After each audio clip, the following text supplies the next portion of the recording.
We hear that Beijing's been lobbying in terms of talking to the Netherlands, talking to Japan. This just after we heard that an agreement was struck between these parties plus Washington in terms of really curtailing access to some of the high tech needed, particularly for China's own chip sector.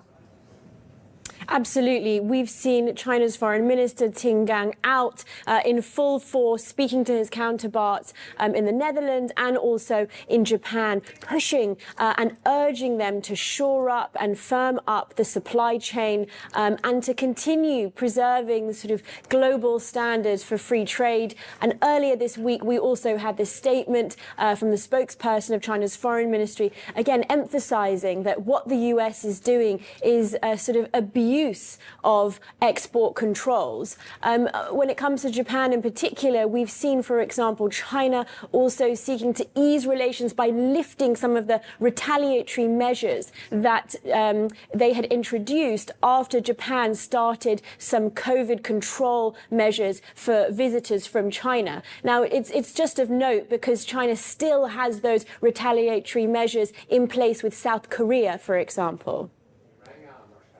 We're expecting that trip from Secretary Blinken to China next week. What's the relationship like right now? Yes, indeed. All eyes now on Antony Blinken's trip to the US. And it's a really interesting moment, I think, in US-China relationship, because on the one hand, while Beijing has sort of been quite concerned and prioritized and focused on shoring up its economy, trying to get its economy back on its sea legs, in the meantime, the US, of course, has been somewhat pressing its advantage. It has continued to push and expand many of the export controls, of course, extending that ban on some US companies to help supply key strategic assets for Chinese industries, of course, extending it, for example, with Huawei too. So although we have seen somewhat from both sides trying to strike a somewhat more conciliatory tone when it comes to these very high-level discussions, the US, of course, has continued to push and extend its program of economic statecraft when it comes to chips.